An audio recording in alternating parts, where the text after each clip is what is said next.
Welcome, beloved Sangha, to the Jewel Ornament of Series, a commentary with Venerable Khenpo Tenzin. We'll begin in the Yellow Garchen Buddhist Institute prayer book on page 4 and 5 with the opening prayers. Until awakening, I take refuge in the Buddha, the Dharma, and the Supreme Assembly.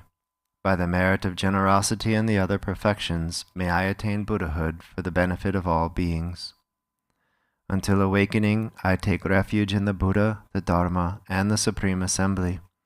By the merit of generosity and the other perfections, may I attain Buddhahood for the benefit of all beings. Until awakening, I take refuge in the Buddha, the Dharma, and the Supreme Assembly. By the merit of generosity and the other perfections, may I attain Buddhahood for the benefit of all beings. May all mother sentient beings, limitless as space, have happiness and the causes of happiness. May they be free from suffering and the causes of suffering. May they not be separated from the happiness that is free from sorrow. May they rest in equanimity, free from attachment and aversion. May all mother sentient beings, limitless as space, have happiness and the causes of happiness. May they be free from suffering and the causes of suffering. May they not be separated from the happiness that is free from sorrow. May they rest in equanimity, free from attachment and aversion.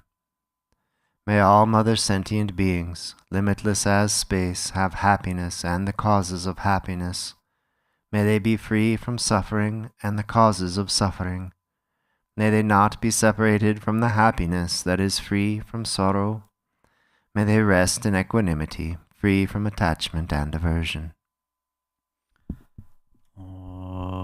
Tongwe doje jajere zondro shinja mado doja panjang pa sirje lumbo dabra jiba ka jaje jabe jadongu shanzar durjin chanje dello naro dai maba mala jeje gambo ba bamo jaba jawan dogong ba kaje lama nanje da jon she Danan dana zera damje da lama laba la ye jizo zon la zon yon den jamzo nga la wan Dindri dunjin de begele zor da zo lo ju zon ro war zinje lab do zor ju lam don ro war zinje lab do zor lam drwa ze war zinje lab do zor drwa ju zon ja war zinje lab do zor kang ge dinjin de wan jong ga ba me ba je me je ba me ba da de do me dunje me drwa nye je je den ba zo ba zan je ma nan je Tamba de la zhang zao do zhen jie za ba la ma ji jie gu zong do jie xin lam da da da ge ju lam pe de da ge ten ba dang sim ji jie dong la bo jian zhe ba zhen jie la de zo. Many Trashidele, dear Dharma brothers and sisters, as it says in the World Peace Prayer, may the Buddha's teachings separate far and endure long. So if Buddha's teaching should be endure long, then how we are going to do for that is it says in the supplication of Avalokiteshvara, having understood all the teachings of relative and actual truth through hearing, having actualized the samadhi of a calm abiding and insight through contemplation, and having realized the boundless view beyond extremes through meditation, may they meet the mother mind itself. So that's why we are teaching, listening.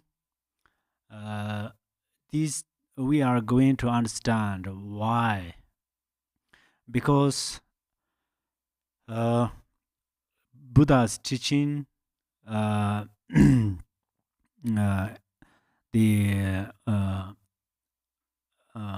endure long.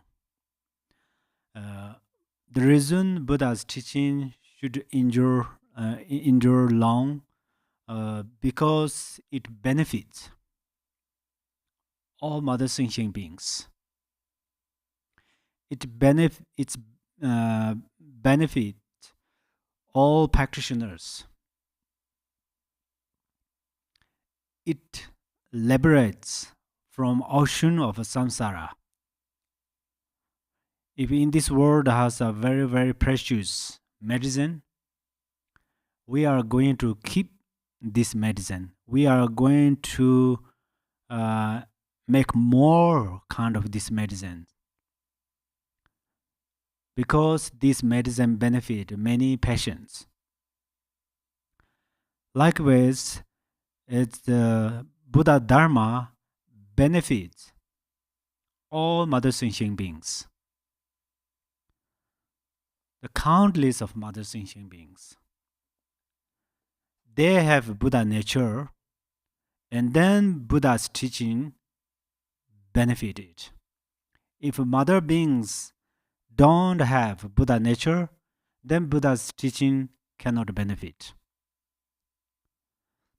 So that's why in this supplication of Jinreze, this last line says, may they meet the mother mind itself, Jinreze. So Jinreze is our compassion. This compassion union with the wisdom, then exactly as it says, may they meet the mother mind itself. Mother mind is our Buddha nature.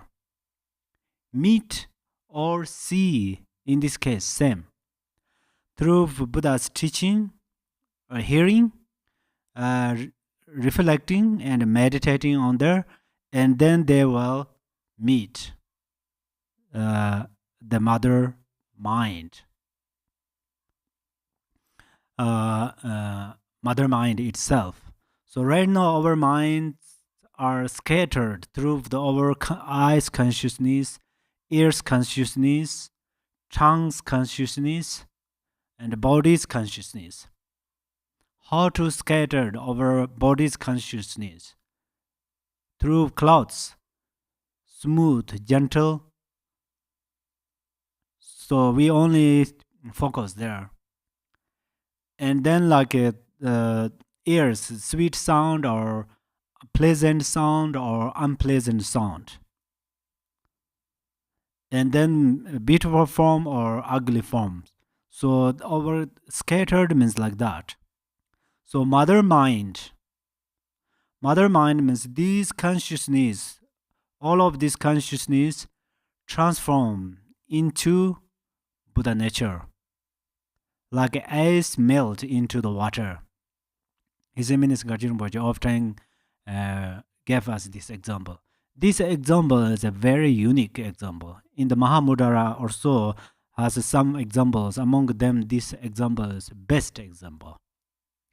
This example is the best example means if you real practice intently, then this example introduce you very clearly. For instance, ice melt into the water means ice itself water. So we can experience through this example. So ice consciousness itself Buddha nature. So we have to melt it. We have to melt it through the bodhichitta mind. So for melting through bodhichitta melt, we need some methods. So that's why we are going to hearing, reflecting, and meditating. Because through those methods help us to increase our bodhicitta and it helps us to recognize our mother mind or Buddha nature. Mother mind is in the 37 way of Bodhisattva, it says, all phenomena neither come nor go. So our mother mind is like that. All phenomena neither come nor go. That's why birthless. Neither come means birthless. Neither go means deathless. So birthless, deathless. Beyond birth and death, no attachment, no aversion. No attachment, no aversion, which means mother mind, which is mother mind. Another name is Buddha. So right now we are hearing or listening these teachings for the sake of others. Sometimes one already studied or practiced or meditating, but at the same time we are going to benefit others. We are going to benefit other beings for the sake of oneself. Of course, we will not think, we do not think that I'm going to benefit others for the sake of others, myself. Then this motivation is not perfect motivation. But in reality, how much we benefit others, how much we benefit others, then how much we help others, the main good result where comes back. Good result comes back. So during the listening teaching, also we have to we don't want to forget bodhichitta. Even so then about bodhichitta we talked quite a lot. So today we are going to talk the benefit of bodhichitta. So some we already I already taught, but I will review this main topic, and then I will read. You listen carefully. There is no more difficult to understand. So if you listen single-pointedly, this is your meditation, and then this is your concentration, and this is your hearing dharma, listening dharma. So that's where in a one moment you get great benefit, which means you cultivate a great benefit, the merit of listening, merit of reflecting, merit of meditating, and merit of cultivating bodhicitta. All of this merit in one time you can do it. Yeah. So actually it the benefit of bodhicitta has two two types, innumerable and numerable benefits. So then innumerable benefit has eightfold. Number one, you enter the Mahayana. I explained Mahayana means it does not mean you come from different place to move different place. You enter the Mahayana means your mind become boundless, because first you think, oh, I or my family, that's all, my relatives. But then you enter Mahayana means you think all mother thinking beings. At that moment, your mind becomes immeasurable. Then second, it serves as the base for all the other aspects of Bodhisattva training. And third, it helps you eradicate all evils. So all evil is angry emotion and so forth, but maintains the self-grasping.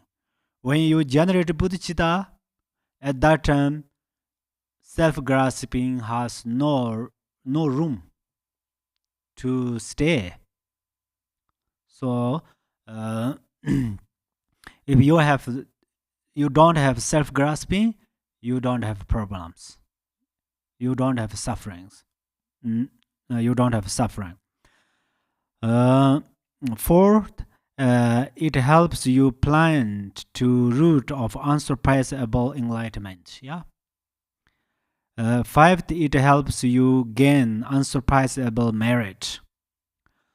So Buddha is of one person in the relative form. Buddha is of one person, but he benefit countless of mother thinking beings because of his bodhicitta. He has two types of bodhicitta. Through his relative bodhicitta, benefit all mother thinking beings. Through his body, speech, and mind. Yeah. In the ultimate bodhicitta, himself attain dharmakaya. So that's where he, Shakyamuni Buddha, for example, Shakyamuni Buddha, he has two kinds of bodhicitta, relative and ultimate. Yeah. So through this way, he accomplished benefit of others and oneself, himself. 6, all the Buddhas are pleased. Yeah. So if we have things to offer Buddhas of 10 directions, it's wonderful. But we don't have. We generate bodhicitta. They were pleasant. Which means if there is some events, concerts in the night, like a wedding or other birthday celebration or something, your friends come there because they love you. Yeah. Likewise, when you generate bodhicitta, all Buddhas, 10 directions and 3 times Buddhas come to in your mind. Otherwise, during the invitation sadhana, we how much loudly say, please come Buddhas, and we using this instrument very loudly. It does not mean the Buddhas are sleeping there somewhere. Yeah. So that's where it do. Yeah. So it's related to your bodhicitta. Your bodhicitta has luminosity, light, luminosity. From this luminosity radiate lights, and then it through this light, through this luminosity, Buddhas come to you. So that which means Buddhas pleased to your bodhicitta. Then 7, all beings are benefited, and all beings are benefited. Otherwise, if we are like a businessman, okay, I will sell you this and you have to pay this. And always think one's benefit, and of course at the same time think others. But this in the bodhicitta, way of bodhicitta practice, there is no enemy. So especially we said in the early open prayer book, enemies who hit me, who obstructed me, and may they attain Buddhahood. So this kind of motivation is only bodhicitta. Ordinary beings hearing about these prayers, I think is quite unbelievable. They cannot trust it. But the power of bodhicitta is like that. So don't think only oneself. Think all mother thinking beings. When we think all mother thinking beings, our temporary sufferings are disappear. Temporary sufferings disappear because they have no place to stay. At the perfect Buddhahood is sweetly attend. So you should believe in this. When you meditate, as today I said, mother mind. Mother mind. For example, you realize you rest on the intrinsic awareness in this moment, and then you become Buddha. And from this meditation, equipoise, you come back. If you suddenly can generate compassion towards other beings, then you have no problem. But you rest on the Buddha nature or intrinsic awareness, and then come back again. Oh, there's sound, there is mountains. They are real, they are true. If you have this fixation, then you are samsaric being again. So what are the Buddha and us different? What are the different between Buddhas and us? Is that Buddha, when they are rest on samadhi, all phenomena are dhammakaya. That's where Milarepa said, mind and empty space, no different. When you realize that, then from your mind appear dharmakaya, which means you become dharmakaya. So when Buddhas, they are meditate on the dharmakaya, they are totally rest on dharmakaya. But then they arise from this dharmakaya stage, and then they radiate compassion and bodhichitta towards us. The reason is they see everything's are illusion, very, very illusory things. But these beings, these mother beings, they thought this is real, this is true, this is permanent. And then through this, for example, something, this book is a real true book. If we hit on their head, then blood comes. If we hit this to Buddha's head, no problem. Because Buddha understood this is emptiness. That's where Milarepa and Rechongpa are differences is like that. Milarepa recognized mountains are emptiness. That's where he meditated on the wind and those practices, and he flew through mountains. So mountains cannot block him. But Rechongpa started to do that, but he could not. So the difference is their fixations. Milarepa completely free from fixations. Rechongpa had fixations, but right now Rechongpa is Buddha too. So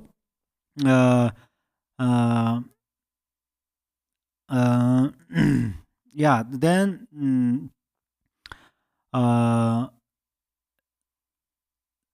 but we have to accumulate merit, otherwise we cannot see these illusory things. Actually, there are 6 examples of illusories or delusions. So Milarepa gave these 6 examples one by one to the Rechongpa. So sometimes we thought, oh, Milarepa means he just stay in the cave and nothing to do. We thought like that. Yes, Milarepa did not wasn't busy for working in different places or so forth, but Milarepa was busy contemplation,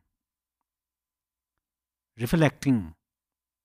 So Milarepa gave example that to Rechongpa, look at your dream. Milarepa did not say, don't look about your dream. And Milarepa said, look at your dream. Your dream.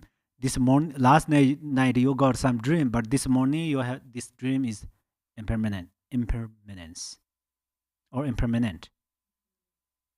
Yeah.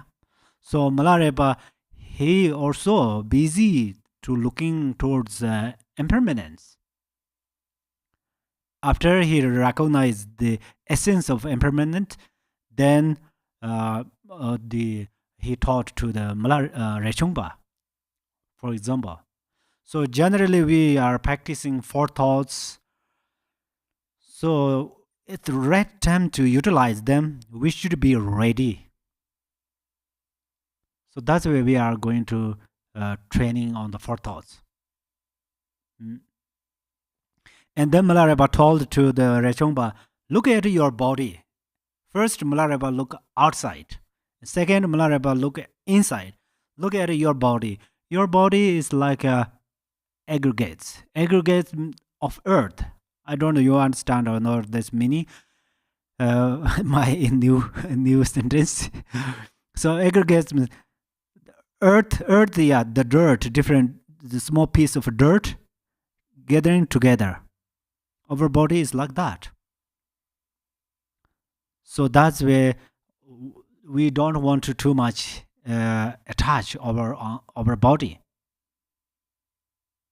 So of course we are going to keep healthy body. This is important for the sake of what? This is second important. For the sake of dharma practice, for the sake of benefit others, we are going to keep good health. Otherwise, too much fixate, attached, our body is useless. Sooner or later, this body leave us alone. That's where our consciousness should go to Pardo. This body doesn't go to the Pardo.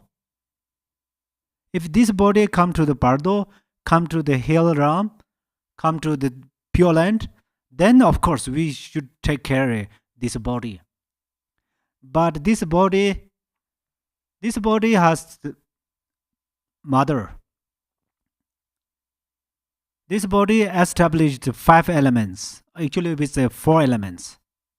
Our breath just go back home or go to the mother's lap, which is wind element. Then blood go to the mother's lap, which is water elements. And same like then the body, bone, and those so forth. So that's where this body does not come with us. Even in the Pardo, of course, this body cannot come to the hell realm and hunger goes around. So this body, we are not certain how long we can stay in this world. But we take care so much for this body. But we don't want to insult this body. Instead of insult, best thing is in the Vajrayana, it says 5 aggregates are 5 family Buddhas. We try to recognize that. This is the best. If we can't, still let us know this body is impermanent. So we all have experience. Sometimes experience how much benefit we have to understand, yeah? When we were young child, and then become teenager, and then become old. So this body changes. Not to stay always in the same way. But if we utilize this body for benefit others, which means turn into virtue, then this body also greatly benefit. So generally we are going to take care about this body, which means we should eat healthy food, drink healthy water, and so forth. These are important. In the Dharma way, we are going to visualize this body is best thing is 5 family Buddhas, and then another best thing is impermanence. Meditate impermanence on this body. This is a very good. But then I said perhaps you have this question suddenly, boom, like that. If this body will not go in the bardo, then how can be suffering? If this body will not go with mind in the hell realm, how we will suffer in the hell realm? Yeah. If you have this question, this answer is that our mind imprint with this body day in and night, morning.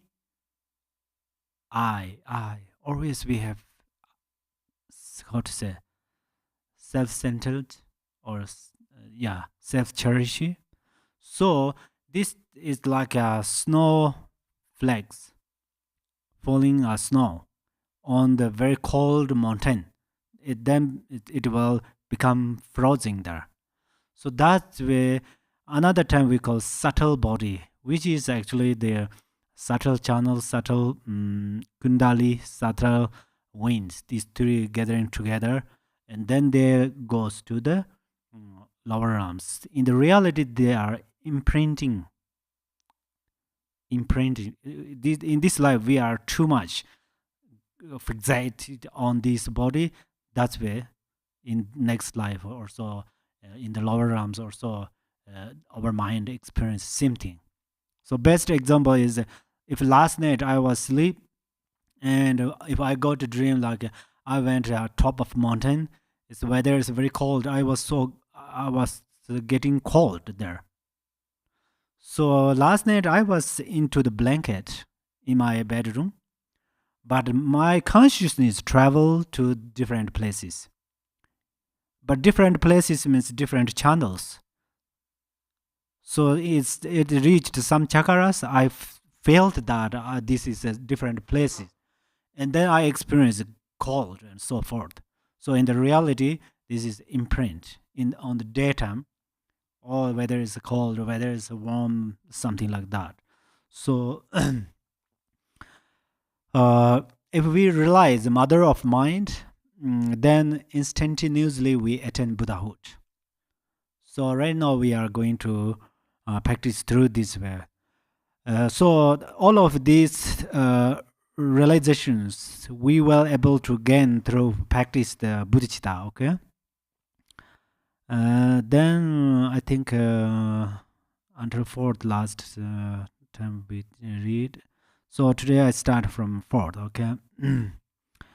The fourth point is when the moisture of loving kindness and compassion saturates the ground, that is the mind of being, into which the root, the mind set on enlightenment, has been well and firmly planted. Then the branch is full of leaves. The 37 factors conducive to awakening are developed. This 37 factors, these are very important. The 4 application of mindfulness, 4 right exertions, 4 legged miracles, 8 noble fold, path, and so forth. So for example, 4 application of mindfulness.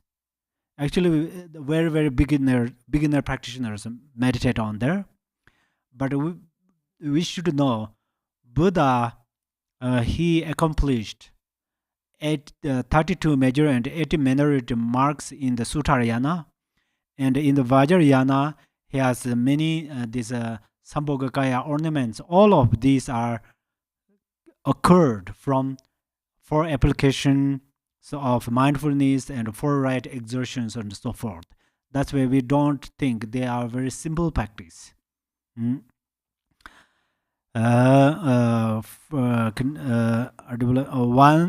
Once the fruit of perfect Buddhahood has ripened, great benefit and happiness will arise from it for all beings. Thus, when the Bodhisattva mind has arisen, the root of Buddhahood is firmly planted. Bodhisattva level says, the awakening of the Bodhisattva mind is the root of unsurpassable pure and perfect enlightenment. The fifth point is that immeasurable merit is obtained. The questions of the layman Viradatta Sutara says, whatever merit there is of bodhichitta, if it were to possess our form, one would feel the whole expanse of space and extend well beyond its bounds. The sixth point is that it pleases all the Buddhas. The same Sutara says, were one person to feel as many Buddha feels, as there are grains of sand on the banks of the Ganges, with gems and most precious substances, and offer them to all the Buddhas, and were another person through compassion to join his hands and incline the mind to enlightenment. Mind to enlightenment is bodhicitta, yeah? Then it would be the latter who made the superior offering, for this has no limits. The seventh point is that it will benefit all beings. The marvelous array Sutara says, it is like a foundation because it brings benefit to all beings.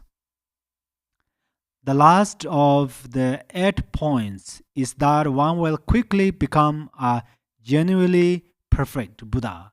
It says in Bodhisattva levels. Once this mentality has arisen, one will dwell in neither of the two extremes, but quickly achieve really perfect Buddhahood. So this, till now, we are talking about the benefit of bodhicitta. This bodhicitta is aspiration bodhicitta. Aspiration bodhicitta means I am willing to benefit others. I would like to go somewhere. Kind of this is I would like to go to the town for helping others. This is aspiration bodhicitta. And then engage bodhicitta means you are real driving car or going on the way, or helping through your body, speech, and mind. This is we call engage bodhicitta. So now a benefit of engage bodhicitta. The innumerable benefit arising through the engage bodhicitta are tenfold. These are the 8 mentioned above, along with 9 you derive constant benefit, and 10 it accomplishes the welfare of others in all kinds of ways. So reality is through practice bodhicitta, it accomplishes one's benefit and others' benefit. The 9th point is that once this commitment to bodhisattva practice has been undertaken, unlike previously, the flow of merit will be uninterrupted in all circumstances.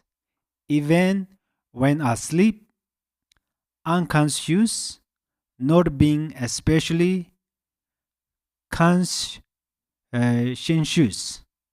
and so forth.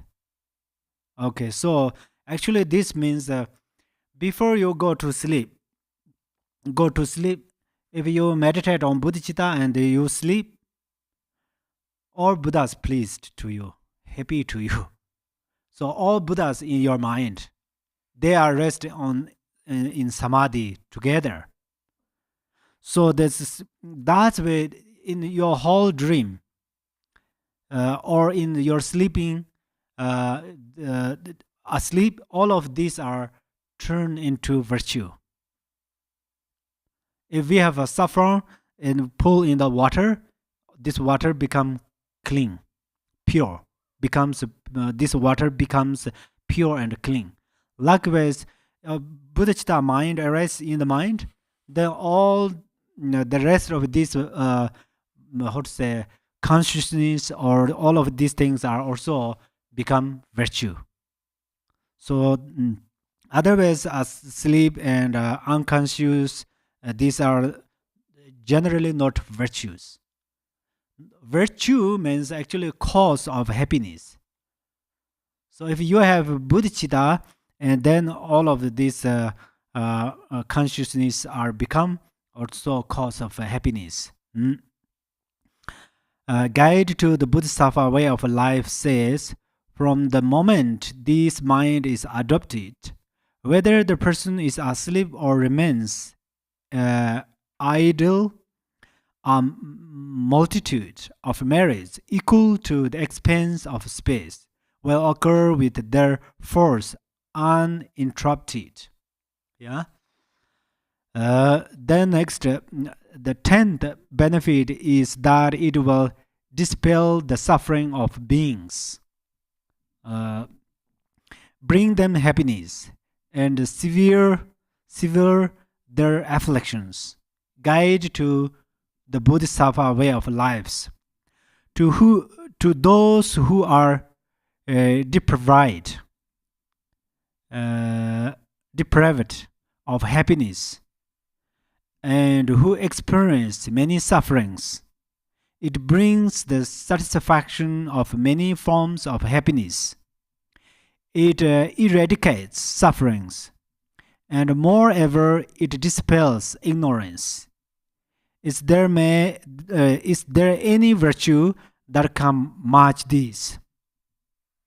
Is there any where such a friend or merit in such a measure?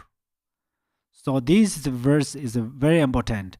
So who is your best friend? My bodhicitta. You always think that, because friend means helper. So bodhicitta always help you. When you are suffering, you are angry to someone, yeah, even your best friend in the mundane world or in the relative truth. You are angry to your friend also angry to you, and at that moment your friend cannot help you, even you are how much love each others generally. When you are angry, at that moment you become frozen water, so become like a two piece of ice. If they touch each other, it's a break. Small piece of ice falls on the ground like that.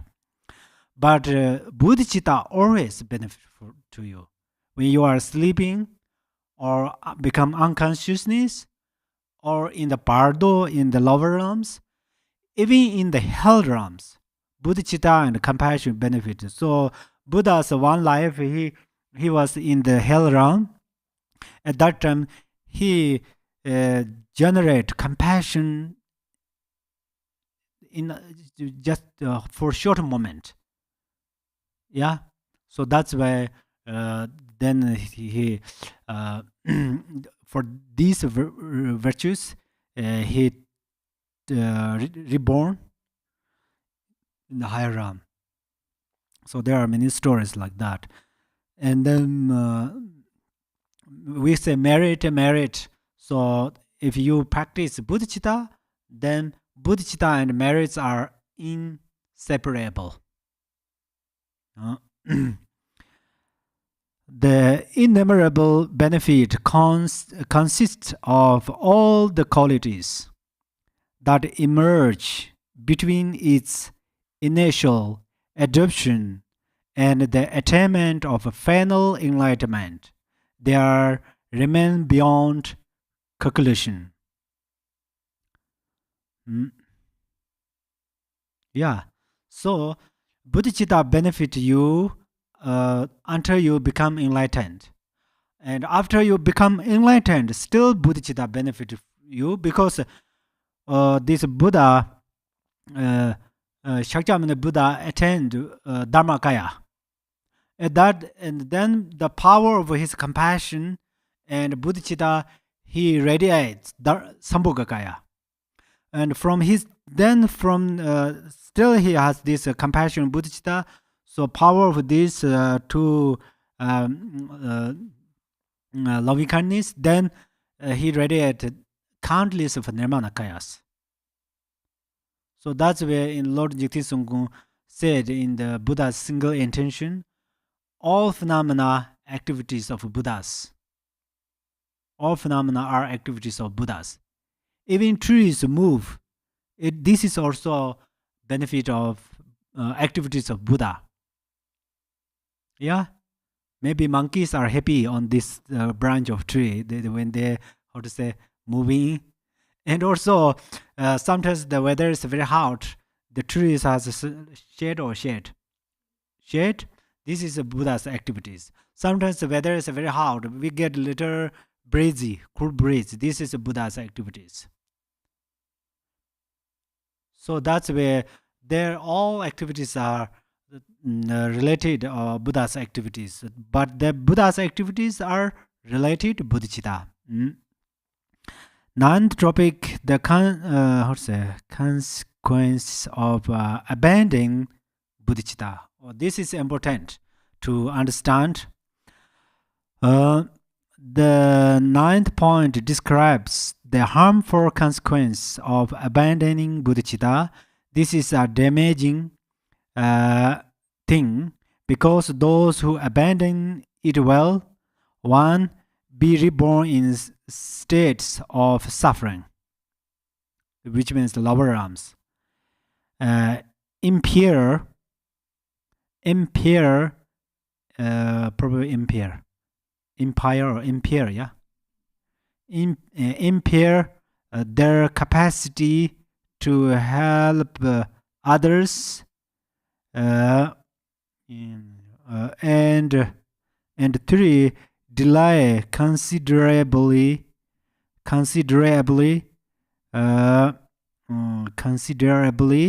any achievement of the Bodhisattva levels.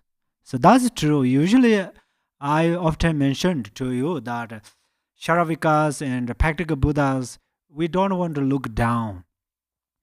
Oh, they are Sharavikas, they are practical Buddhas. And we think, oh, we are Mahayanas. This is grasping. If we have bodhicitta, then all mother thinking beings are equal. So that's where Sharavikas and practical Buddhas are also wonderful practitioners. But through their path, then it takes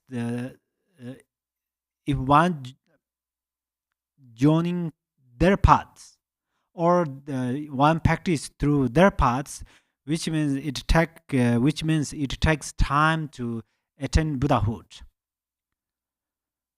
because it only purifies some part of egoistic mind, not completely, and it purifies only afflictive emotions, but not some obscurations. So it will take time. For that reasons, it says. And of course, then some reborn in the lower realms, then first they are going to remain there for many years, and then eventually again rebirth in the higher realms, and then attain Buddhahood. That's where it will take time, of course. The first of these is that by not fulfilling the Bodhisattva promise and abandoning in the commitment to enlightenment, a person is effectively cheating all beings. Rebirth in states of suffering is the consequence of such deception.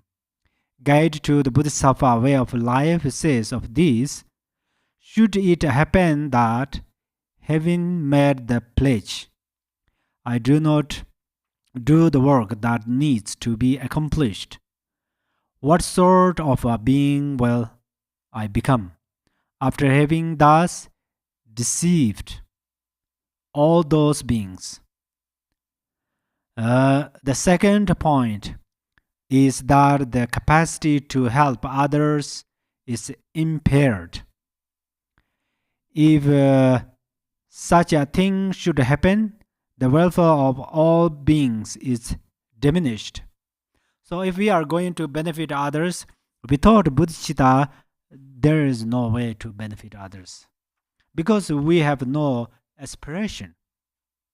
We don't like to benefit others. So for example, in the hospital, there are thousands of patients.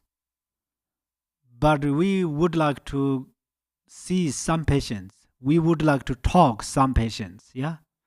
Because we have a small bodhicitta with them, but we don't have any, motivation to see other patients, which means we don't have bodhicitta towards them. Likewise, we can, if we are going to benefit others, we need bodhicitta. When we have bodhicitta, then it starts to, our words change. Our vocabulary will change. Sentient beings or others, these change into mother. That's why we say mother sentient beings. Yeah?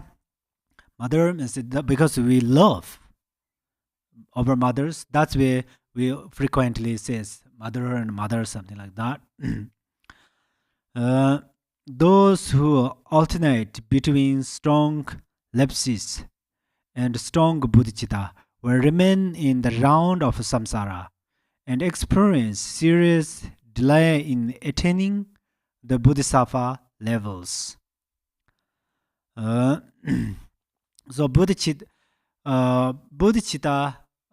bodhisattva's vow is everybody can receive bodhisattva's vow. It doesn't matter you are monk or nun, or monks or nuns, or lay practitioner. Doesn't matter. You can receive bodhicitta vow. Best thing is before receive bodhisattva's vow, you receive refuge vow. Refuge vow is like a earth. Mother Earth is like a ground. And then on the ground, every trees come and other plants can grow. Likewise, bodhicitta is quality of our mind and quality of Buddhas. That's where after you received bodhisattva's vow, then you receive refuge vow, then you receive you should receive bodhisattva's vow. This is very important, and then you should keep this. When you have a bodhisattva's vow, you are bodhisattva. So recently I mentioned that if we try to search bodhisattva different directions, we cannot find. We can find bodhisattvas in the public. We can find bodhisattvas in the the yard of cows or sheep. However, we can find bodhisattvas through ordinary beings, in the ordinary beings. So, which means some who arise bodhicitta in the mind, at that moment they are bodhisattva. That's where you also should become bodhisattva. If you are going to become bodhisattva, you are going to arise bodhicitta in your mind. Then 10th topic, the cause of losing and the cultivated bodhicitta. The 10th point concerns the cause of losing the cultivated bodhicitta. These are considered in two arrays. two arrays: the cause for losing the aspiration and the cause for losing the practice. The aspiration vow will be lost by abandoning any thinking beings from your intention. By adhering to the four dark actions, or by adopting an antidote incompatible with the aspiration. The practice vow will be lost according to Bodhisattva levels as follows. So first, the four dark actions. Yeah. So four dark actions are deceiving one's gurus. Number one.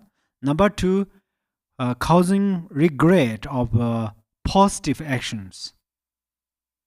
Number three, using harsh words towards the bodhisattvas.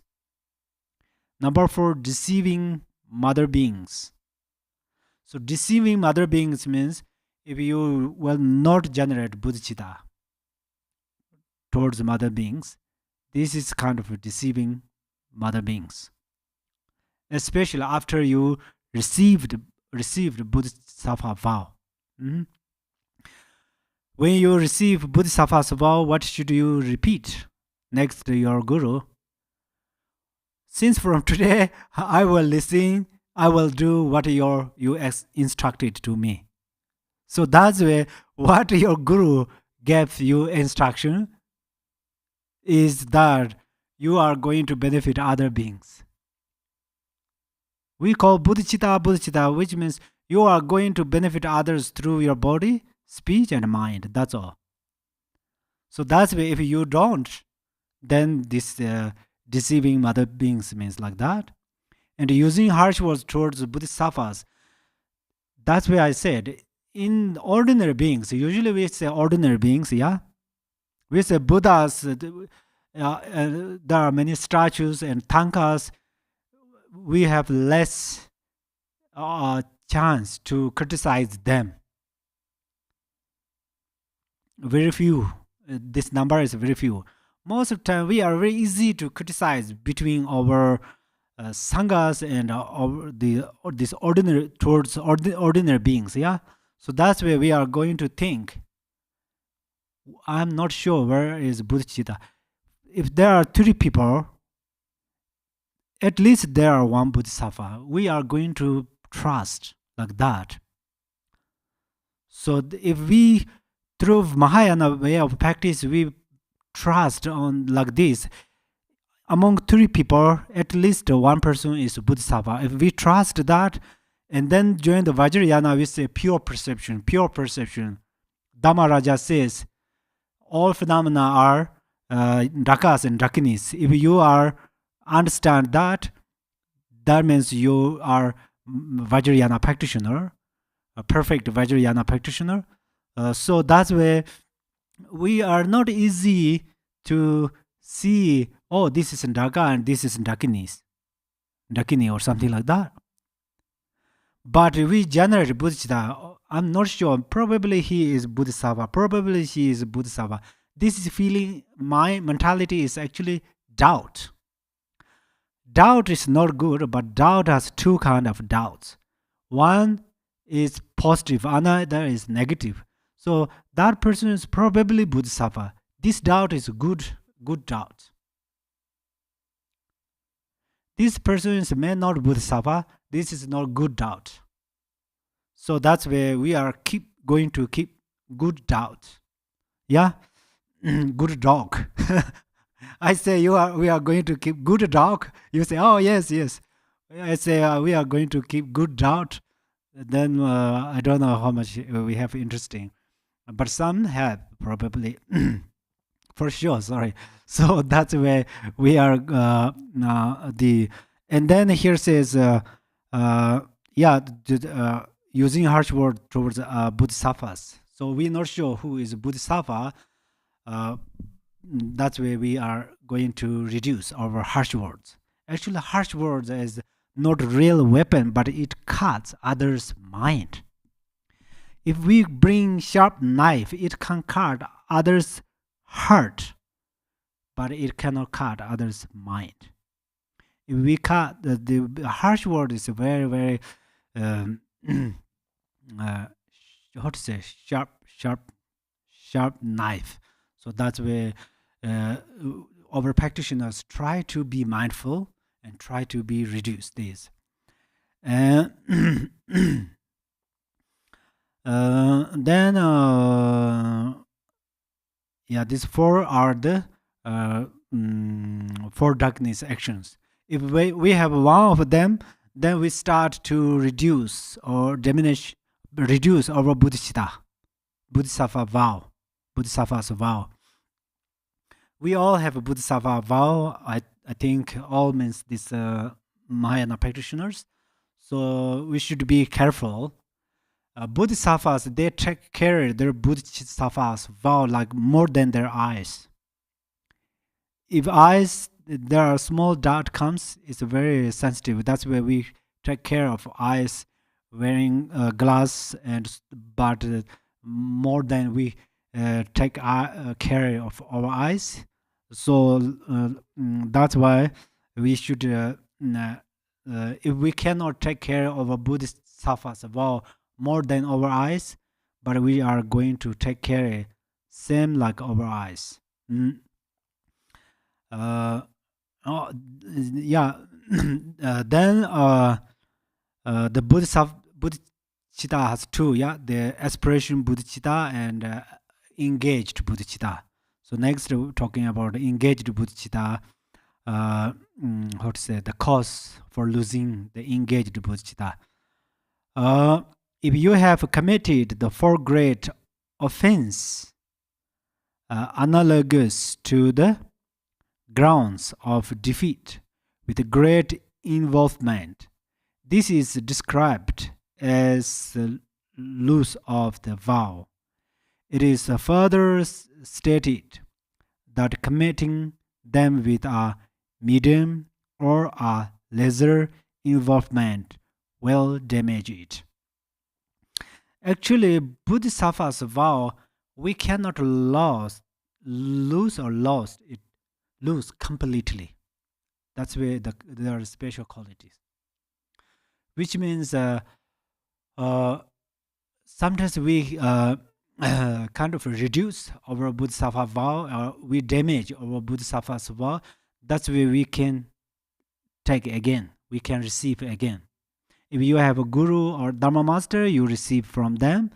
If it is comfortable, you share. I made like that and those. If you are uncomfortable to share, don't worry. You ask, please give me Bodhisattva vow again. That's where you can receive it again. The reason is bodhicitta is a quality of Buddha nature. As I mentioned this morning, mother mind. So bodhicitta is the luminosity of mother mind. Mother mind or Buddha nature and its luminosity are the sun and the sun's rays. That's where they are inseparable. So that's where it will not lose completely. It big different than other vows. But in this case, it says lose or something like that. This means if you have like this motivation, this for dark actions or kind of this for great offenses, what is called analogous to the grounds, something like those you have these motivations arises in your mind at that moment, it damage your bodhisattva's vow. In 20 verses on the vows, it states that the loss of aspiration bodhicitta also brings the loss of engaged bodhicitta. In establishing summarize of the levels of the yogic practice, it is stated that stated that there are 4 causes for relinquishing the Bodhisattva vow. These are 2 mentioned above: abandoning any sentient being from one's intention and indulging in the 4 dark actions, and third, renouncing the Bodhisattva training, and fourth, giving rise to aberrant views. Aberrant views. Aberrant views actually we don't trust karma, cause and effect.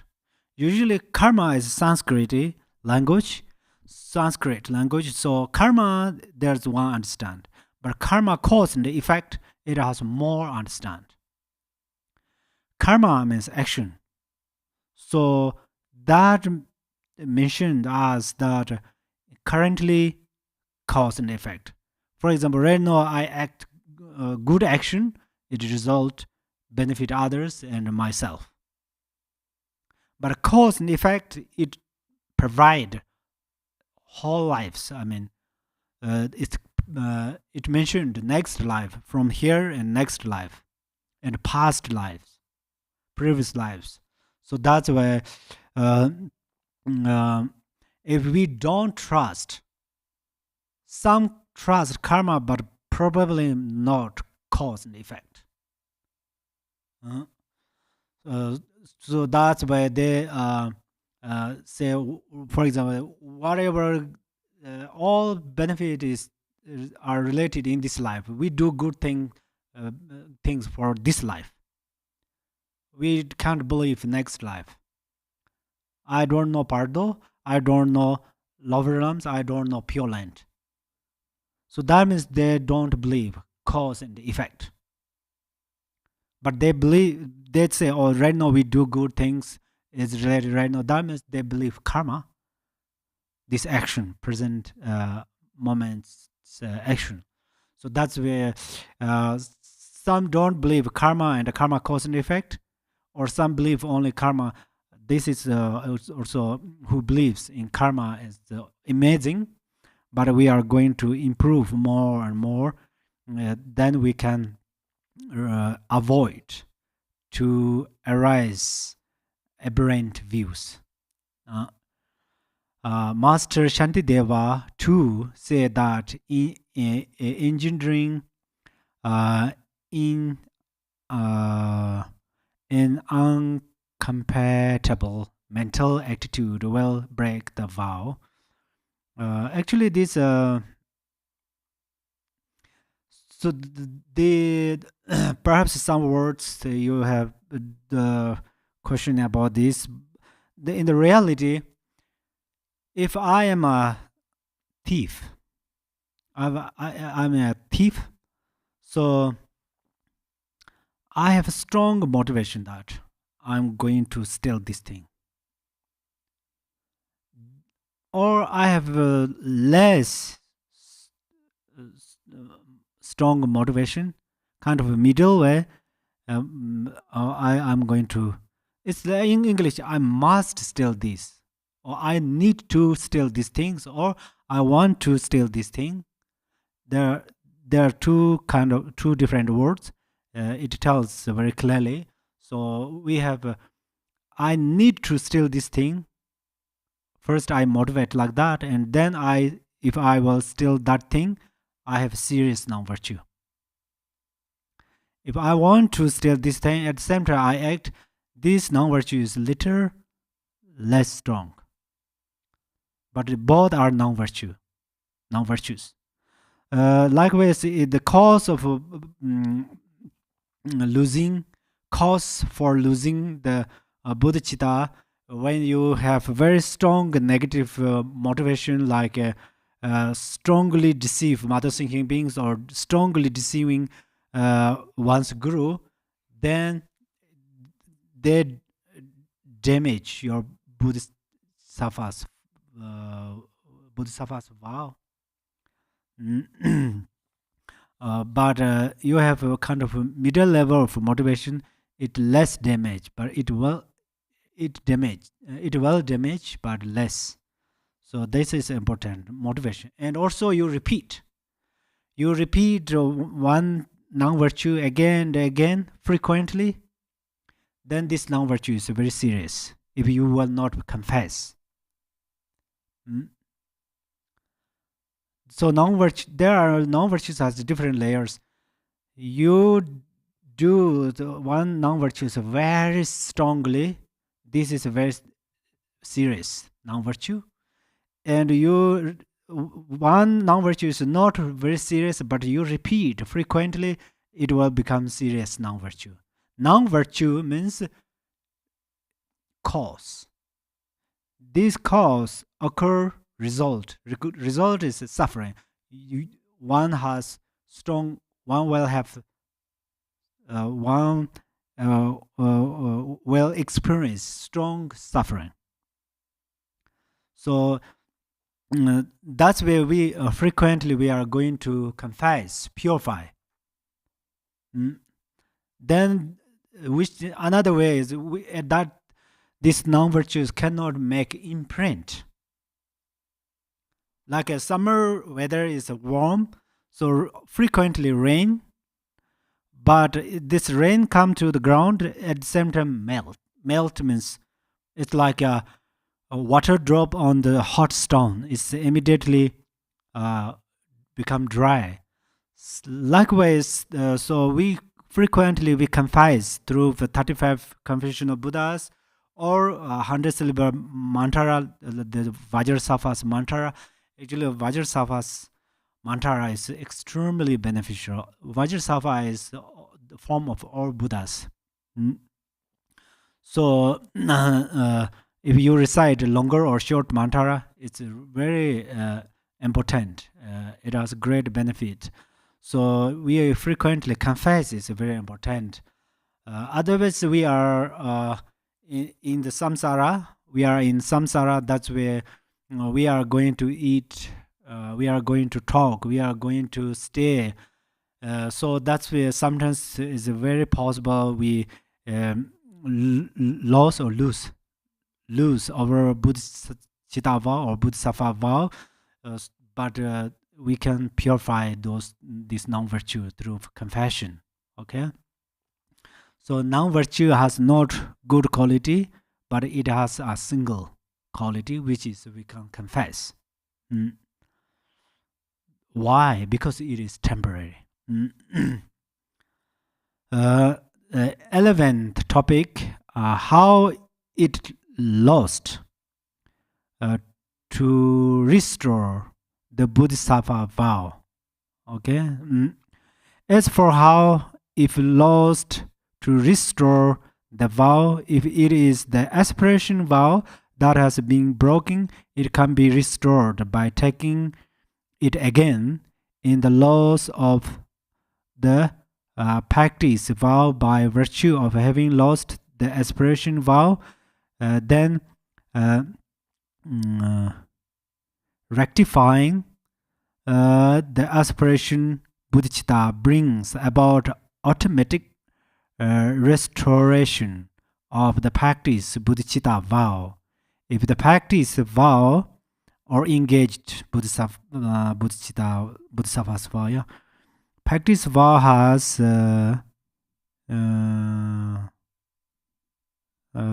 being broken due to some other cause, it will have to be taken again. If it is lost due to committing the 4 offenses analogous to the grounds of defeat with a medium or lesser involved mind, this can be rectified through declaration and purification. 20 verses on the Bodhisattva's vows says one needs to retake the vow if committed with a middling pollutant, confess it to 3 or more, and in the presence of one for the rest. For those with lesser afflictions or non-purify them in your own mind. Okay, so Bodhisattva's vows, actually, since we receive refuge vow, in the refuge vow, we take refuge Buddha, Dharma, Sangha. Dharma means we promised, we commitment that I will not harm others. This is the action of a Bodhisattva. So that's why we have to frequently recite Vajrasattva's mantra, and then sometimes, obviously, clearly you notice that you break your Bodhisattva vow and try to receive like these instructions. That's where this teaching is very much related all of practitioners. Because we all hearing the benefit of bodhicitta, qualities of bodhicitta, and we all almost know that without bodhicitta there is no way to attain enlightenment. So bodhicitta is our precious gem. So this precious gem we received from our guru, so we are kept here. So on this gem has some dirt or something, we are going to purify them. Number one. Number two, merit means then we supplicate that gem. Otherwise, we have some precious things just put in the box and lock this, then it is not like a relics here. It will not become multiple, and it doesn't spend some dollars in different corners to us automatically. So that's where we have to put in the museum, for example, and then there is a way to receive some benefit. Or in the ancient times, this merchant, they found jewels from the ocean, and then they put the top of their house, roof of the house, with a prayer flags, and then they clean with different things like different clothes, make clean with other kind of auspicious medicinal plants.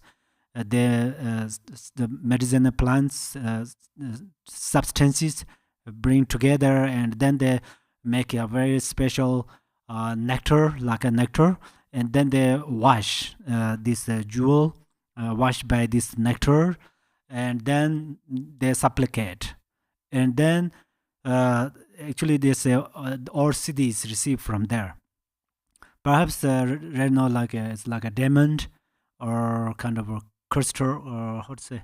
Okay, so it's a radiate light, and then other merchants saw this, and they know, they have experienced this radiate light, how much go far this light and how expensive they understand, and then they give, if you sell me, I will give this and that, and then what is called in English? I forgot that. Some merchant, they say I give 1,000, another say I give 2,000, and then it become very expensive.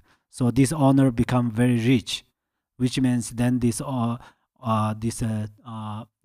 jewels gave that owner city. That jewel gave city to that owner. So likewise, bodhicitta is in our mind. But we are going to receive vow from our guru. After we received, we are going to keep purely. Vajrasattva, 35 confessional, these prayers, supplications are like a very special object of clean this our bodhicitta. So then eventually these bodhicitta transform into Buddha. That's where this Lord Jigten Sunggu said in Buddha's single intention, Changchuk Semje Rangzuk Sanje, which means all Buddhas are manifestation of bodhicitta. And also it mentioned that usually we have this in the Vajrayana, we have many mandalas, fire elements, wind elements, earth, and then Vajra fans, lots of this way of thing to do. Of course, if we are union, our practice is union with bodhicitta, then these fans are really, really powerful. But only we do them through fixations.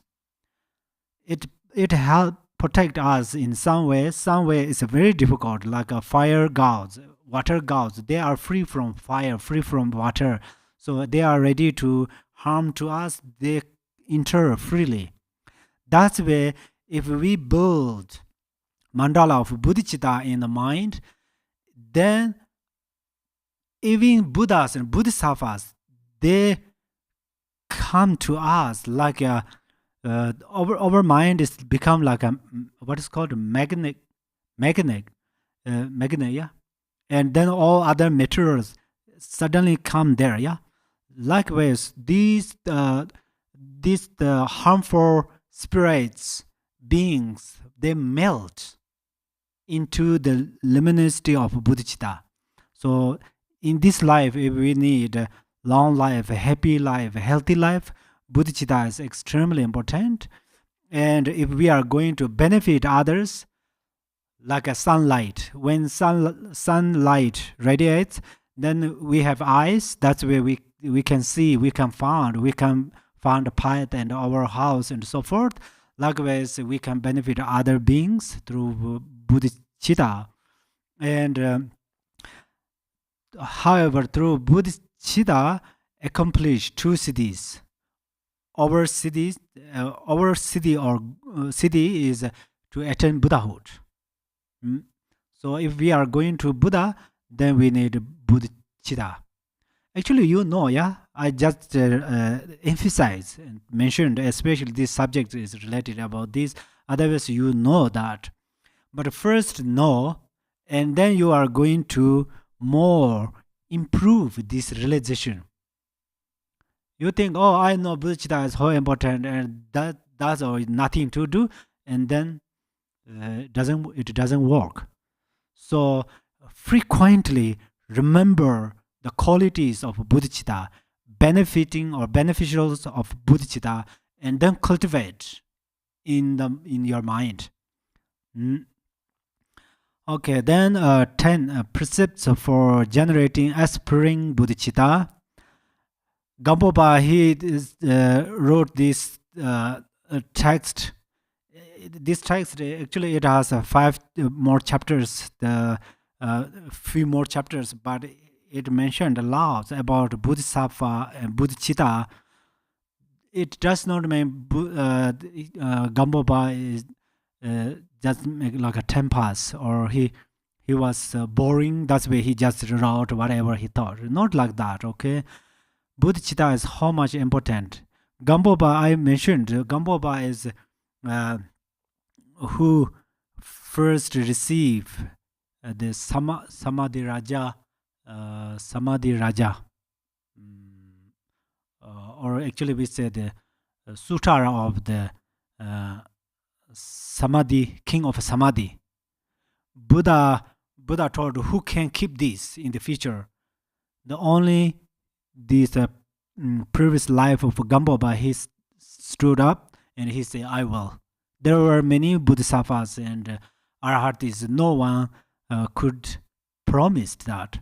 And then the Gampopa, he was in Tibet. At that time, he was a very, very unique doctor.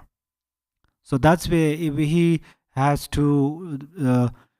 a lot of time to do lots of free time, then he can work about medicine and other things. He don't want to spend for long time about this book.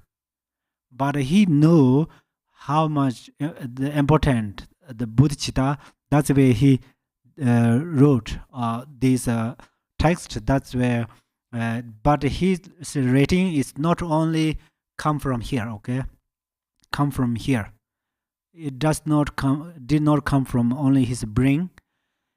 Also, it's not only come from where he learned something. It comes from learning, concentration, meditation, more than his realization. Yeah, more than his realization. So that's where all of these precious things become like a pen, ink, paper, and sentences. That's where right now here. If Gampo come here manifestly, or this book is in front of our table, same, because he said that in the future my followers who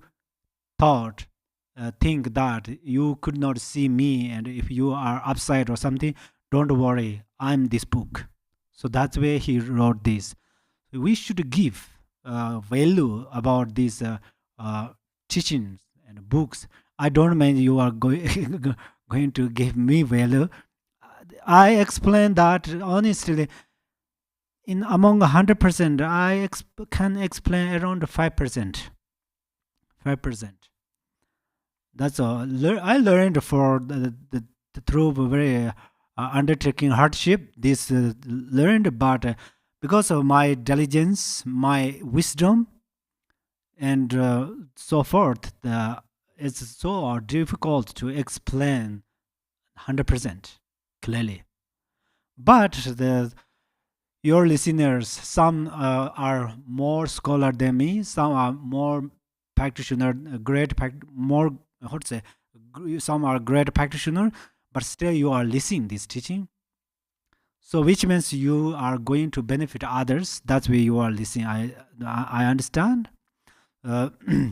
So when I read, at least I'm reading this, and then you understand, or it remains more for you, and then future, then you start to teach others. Also, not always think for future means far away. Okay, so today you listen this, tomorrow, or even you are in the airplane or in the car or in the restaurant, you discuss about this topic, and then it improve. You will not easily forget the meaning of these teachings, and it's improve your bodhichitta. At the same time, you can benefit others. Okay, 12th topic, practice 10th precepts for generating aspiration bodhichitta. This is title, sorry. And then second, 12th topic, precepts related to generating bodhichitta. Okay, the precepts related to the generation of bodhichitta are twofold. One, the precepts related to aspiration bodhichitta, and two, the precepts related to engaged bodhichitta. To present the first, the synopsis is the following. The precepts of aspiration are summed up in 5 points. To never exclude any thinking being from your intentions. Number 1. Number 2, to remain mindful of the benefits of bodhicitta. Number 3, to gather the two accumulations.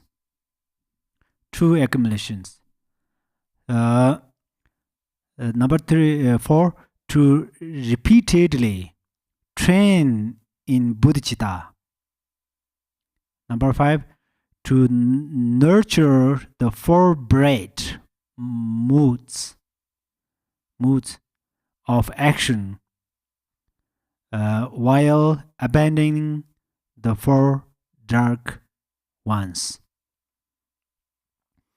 Of these 5 points, the first consists of the means for not abandoning bodhicitta. The second, the means for providing bodhicitta from degrading. The third, the means for strengthening bodhicitta. The fourth, the means to increase bodhicitta. And the fifth consists of the means for not forgetting bodhicitta. To explain the first, namely to never exclude any sentient being from your intentions, which constitutes the means of ensuring that your bodhicitta does not get lost. The questions of Naga King, Anavatipa Sutara says, what one thing could bodhisattvas possess that would embrace fully every quality of the enlightened one? Endowed with the best of everything, it is the aspiration to never exclude any being from their intentions. To exclude beings from your intentions means, for example, no longer feeling any sympathy for a person who has treated you unfairly, thinking, even if I could help you, I wouldn't. Were I able to save you from harm, I wouldn't. If you think like this, you have excluded someone for your compassionate intentions.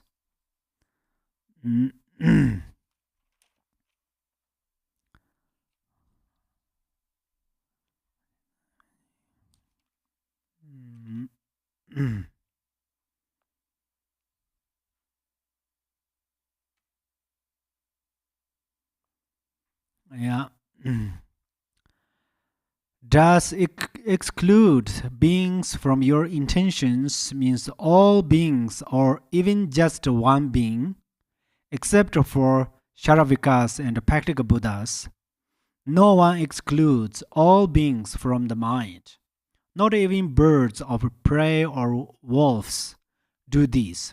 Thus, someone who has mentally excluded just one being and not rectified that within one watch of the day, i.e., 4 hours, has lost bodhicitta.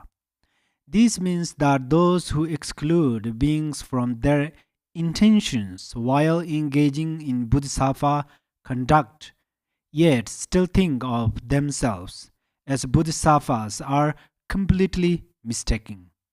That would be like clinging to your only child's belonging after having killed him. Since it is quite possible to drop the bodhisattva attitude even toward those who have been helpful, the risk of losing it toward those who are harmful is indeed higher. Therefore, paying special attention to practicing compassion toward the latter, you should try to help them and make them happy. This is the way of sublime beings, for it is said, even if your kindness is repaid with harm, cultivate compassion in return. The most excellent beings of the world respond to even the negative with goodness. So bodhisattvas always, do they have harmful enemies? Yes.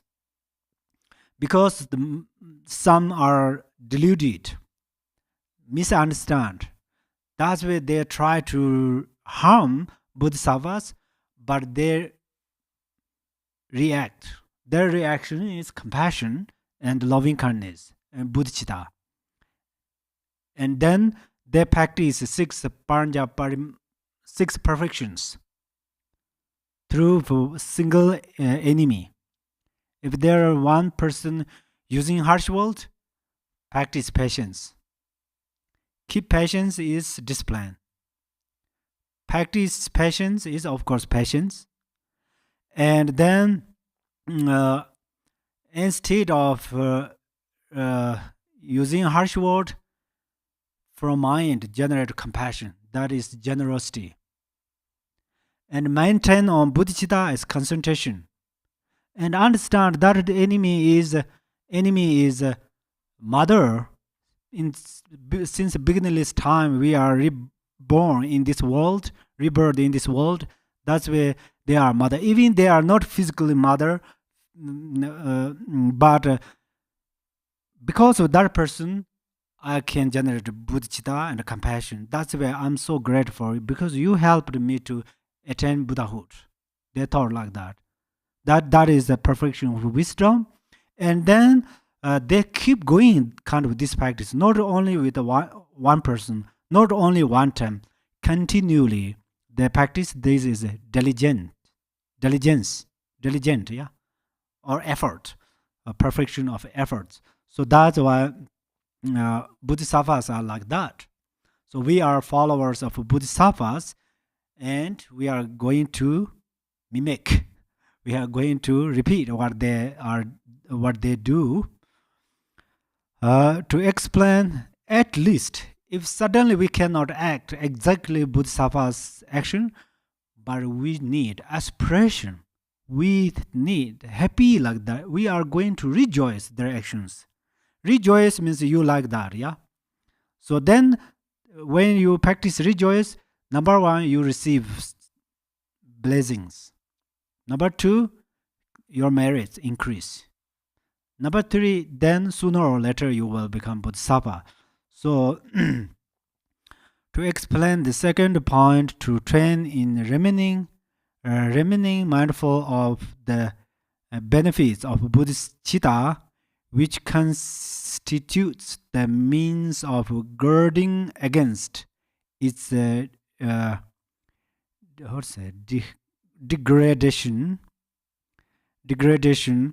There are statements such as the following from the lamp for the path to awakening.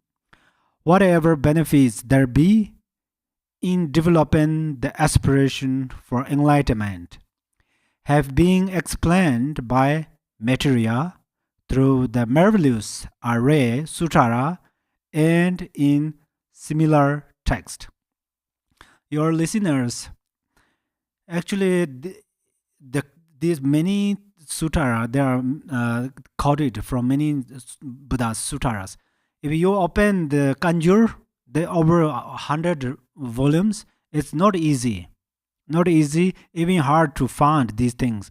But at the same time, you can find among the, so your favorite this how to say, quotes or favorite sentence, verse, I think you keep write down in your notes and then memory it. It's really helpful.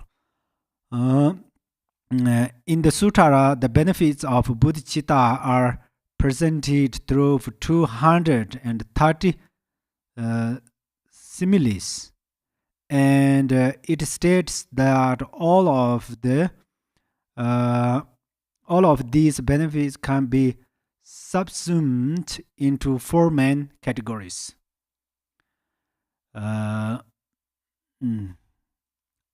Actually, these four main categories are what are benefit others, benefit oneself, and it card some opposite the obscurations, and it's accomplished these actually like them. The Sutara states, child of good family. This bodhicitta is like the seed of all the Buddha's qualities. This is number one. Number two, because it dispels spiritual poverty, it is like the god of wealth. Zambala. Zambala is actually in his previous lives,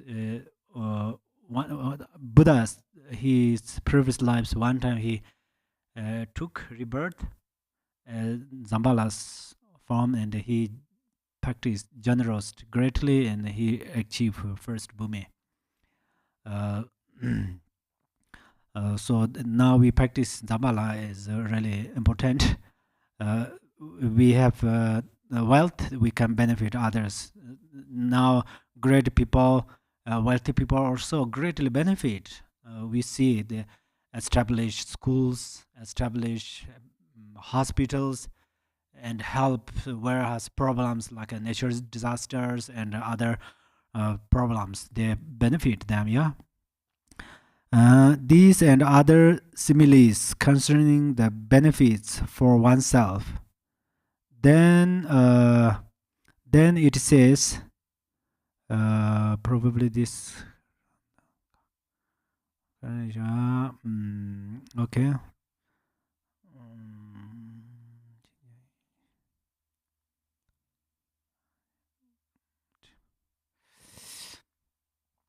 Then it says, because it provides excellent protection for all beings, it is like a refuge. Why do we take refuge in Buddha? Because we say he has bodhichitta. Why are we taking refuge in Dharma? Because it explains about the bodhichitta's qualities and actions of bodhichitta. Why are we or do we refuge in Sangha? Because they help us to improve our bodhichitta, promote our bodhichitta. That's where bodhichitta is our great protector. And because it sustains all beings, it is like the supporting earth. This statement and other illustrate the benefit for others. Next, it says, because it defeats the enemy, the afflictions, it is like a spear. So, spear, afflictive emotion is come from egoistic mind. Egoistic mind, when we purify egoistic mind, the afflictive emotions become like a rabbit's horn, which means the afflictive emotions not exist. So for example, we look at the essence of angry emotion. At that time, angry emotion disappear. Angry emotion disappear means angry emotion transform into wisdom of mirror like wisdom.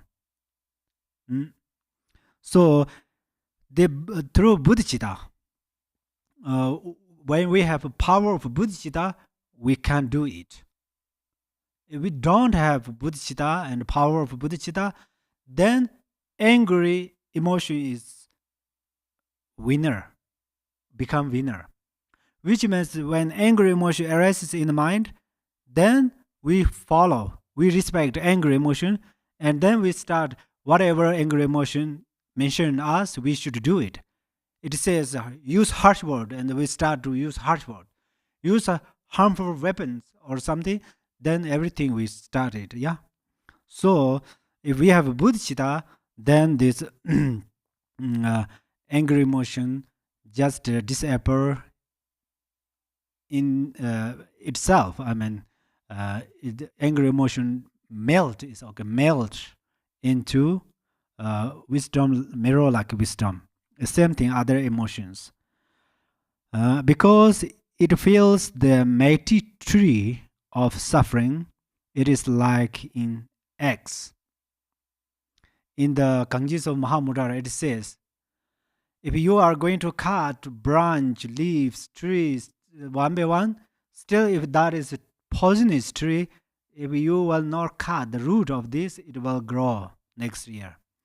So that's where in the Kanjis Mahamudra, Mahamudra means to realize the essence of all natures.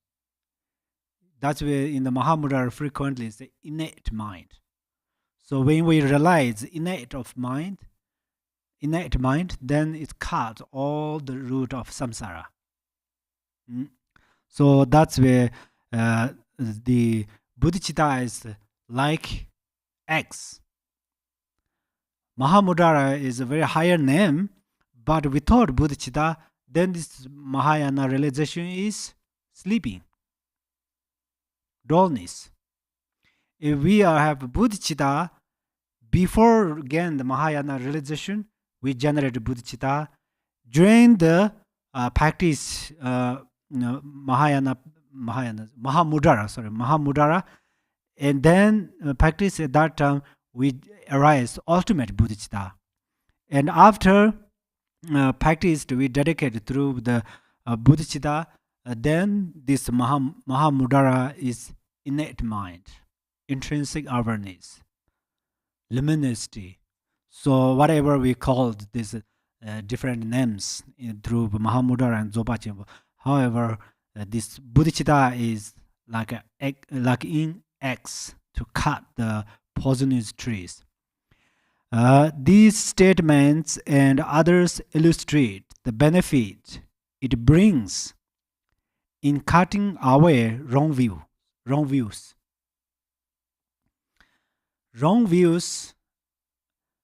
Actually, wrong views. The how cut the cut away through our bodhicitta. These wrong views means when we have a bodhicitta, aspiration bodhicitta or relative bodhicitta is like a ladder, and ultimate bodhicitta is like a roof of a house. If we are going climb up the roof of a house, we are going to coming through the ladder. Likewise, we practice relative bodhicitta, we gain the ultimate bodhicitta. So ultimate bodhicitta is perfect view. Because ultimate bodhicitta means completely liberated from illusory or delusion. Illusories or delusions. That's why we call it it's called the wrong view, means that. Then it says, because it completely fulfills all attentions, we already mentioned lots, it is like the enchanted vase. Enchanted vase. Because it makes all wishes come true, it is like a wish fulfilling gem. These statements illustrate its benefit in causing the accomplishing mind of everything that goes in the right direction. Actually, pure land. This is the non-practitioners may not have that aspiration, but into the practitioners very much excited to reborn in pure land. So we can create pure land, your home, your family. If you cultivate bodhicitta in your family, your home, this is pure land. And some are very much excited to do retreat. You can make cave. Your bodhicitta is cave of your retreat. And mindfulness is who guide. So that's where these bodhicitta has these qualities. Then through being mindful of the above benefits, you will come to greatly value the Bodhisattva mind and appreciate its excellence. When this has been first achieved and then maintained through practice. So actually this appreciate its excellent, which means we say Buddha's heart sun. We call Bodhisattva's name, common name is Buddha's heart son or daughter. So that if you are going to become Buddha's heart son or daughter, then you should generate bodhicitta. When this has been first achieved and then maintained through practice, it protects bodhicitta from degradation. Therefore, always be mindful of bodhicitta's benefits, even should it be just for a short while in every watch of the day. No? To explain the third point, training in the gathering the two accumulations which constitutes the main means of strengthening bodhicitta, the limb for the path to awakening, for instance, states the following. The accumulations consistent of virtue and pristine awareness are the cause for perfect enlightenment. Of these, the accumulation of merit consists of the skillful means aspect. You just stay, but you can collect merit. This is, you just stay on chair, and then you generate bodhicitta, then your merit increase, like a summer river or summer water. Summer there are many rains, raining cats and cats and dogs, and then rivers and ocean become more and more.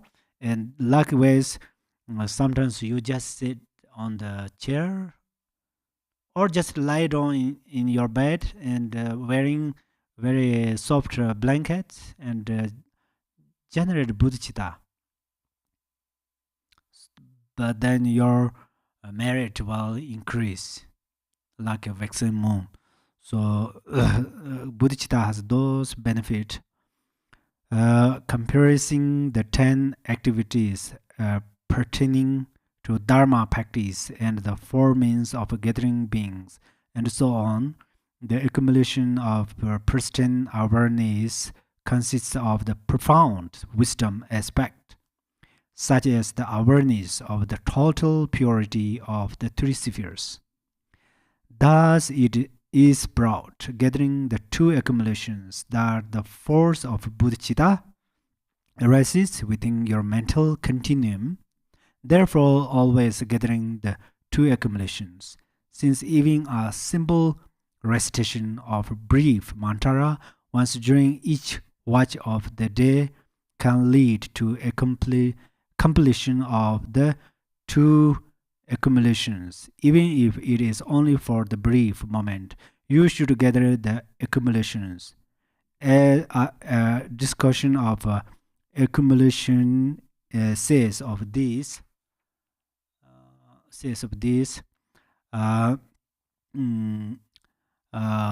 What will I do today to gather the accumulations of merit or of wisdom?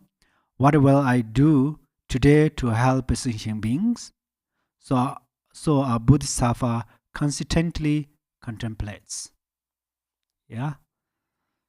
Okay, so today we will stop here. Actually, I remind you, you skipped my explanations when you listen video. It's okay if you are busy and you listen carefully this reading part. So it's like you can be library. And also it saves your eyes. You just listen, close eyes, you listen, and then you have reduced the loneliness feeling, depressions, and lots of thoughts are like the flies. All of these things will disappear. So please listen more and let listen it to your pets and so forth. It does not mean I explain brilliantly or greatly, but I trust Gampopa, and I really trust this book lead us Buddha's nirvana. So that's where I have big hope that you can listen. And then thank you so much for listening. and participating. I deeply rejoice.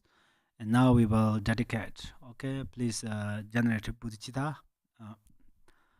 Chancho sem cho rinpo che ma je pa nam je jor je pa nyam pa me pa yang ko ne gong de pe war jo. May bodhicitta, the precious and supreme mind, arise in whom it has not yet arisen. Where it has arisen, may it not decline, but ever increase higher and higher. Thank you so much. Have a wonderful time, and may you have a happy long life. Thank you. Thank you so much.